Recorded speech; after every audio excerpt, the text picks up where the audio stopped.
बैठी है, बार बार किसानों के साथ, महिलाओं के साथ और युवाओं के साथ, चाहे विधानसभा का चुनाव हो, चाहे लोकसभा का चुनाव हो, चुनाव के पहले युवाओं को रोजगार देने की बात करती हो, किसानों की आय दोगुनी करने की बात करती हो। धान, आज बालाघाट जिला सबसे बड़ा धान उत्पादक जिला है।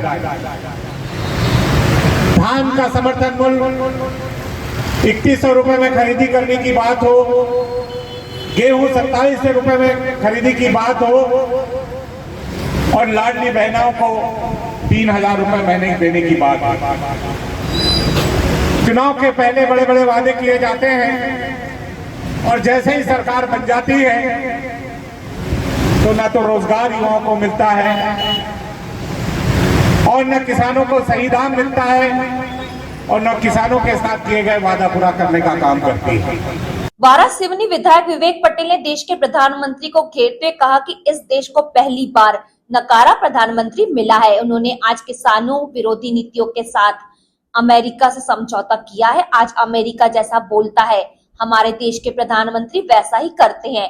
उन्होंने कहा कि देश की पूर्व प्रधानमंत्री इंदिरा गांधी ने साहूकारों से किसानों को मुक्ति दिलाने के लिए सोसाइटी बनाई थी, लेकिन आज सोसाइटियों की हालात गंभीर बने हुए हैं। कई सालों से सोसाइटियों के चुनाव नहीं हुए हैं।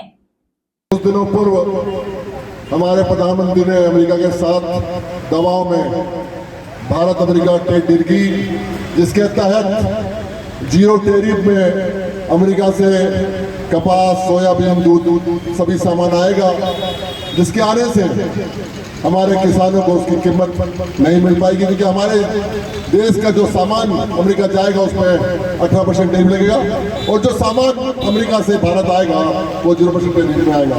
मतलब ये किसान विरोधी ट्रेड डील है। पर हमने जैसे कहा, हमारी सम्मानित नेता भगत जी ने कहा कि हमारे देश की आजादी के बाद इतना कमजोर और इतना डरपोक प्रधानमंत्री हमारे देश को नहीं मिला।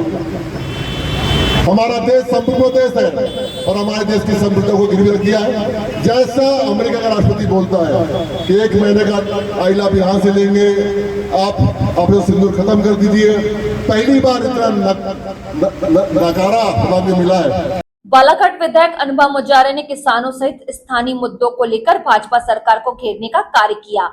उन्होंने कहा कि आज भाजपा शहर के बीच में शराब की दुकानें खोलने का कार्य कर रही है। उन्होंने कहा कि आज कई ऐसे ज्वलंत सवाल है जिसकी लड़ाई कांग्रेस सड़क से लेकर सदन तक लड़ रही है। उन्होंने क्षमता की सत्ता को भागते घोड़ों को लगाम लगाने के लिए विपक्ष का होना आवश्यक है। सत्ता के भागते हुए घोड़ों को लगाम लगाने के लिए विपक्ष का मजबूत होना बेहद जरूरी है। और जिंदा कौमों को 5 साल काम करने की जरूरत नहीं, अपना काम दिखाने के लिए 6 महीने काफी होते हैं। तो ये चीजें बहुत मायने रखती हैं। ये बातें जो हैं आज भी लागू होती हैं और ये बहुत जरूरी है कि हम इस लड़ाई को हमेशा लड़ते रहें। क्या हुआ कि हम विपक्ष में हैं? मैं तो कभी इस बात को नहीं, कभी इस बात से उदास नहीं होती, कभी निराश नहीं होती कि हम विपक्ष में हैं। विपक्ष में हैं तभी तो हम ज्यादा बोल सकते हैं, ज्यादा मजबूती से लड़ सकते हैं, सरकार की मनमानी नीति के खिलाफ आवाज उठा सकते हैं। हम आपके आशीर्वाद से विधानसभा के सदन में बैठते हैं, आपने हमें पहुंचाया, जनता जनार्दन की कृपा, आप सबका आशीर्वाद, स्नेह और ताकत है।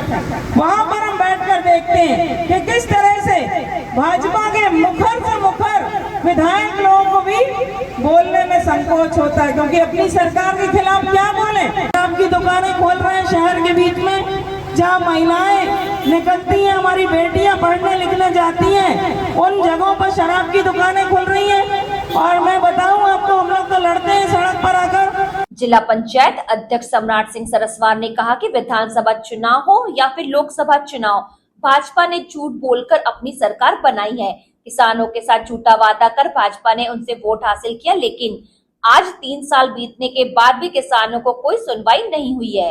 आप सभी ने अभी तक सुना और अभी भी और हमारे वरिष्ठों को सुनना है कि भाजपा सरकार ने किस तरीके से झूठ बोलकर ये अपना सरकार बनाई है।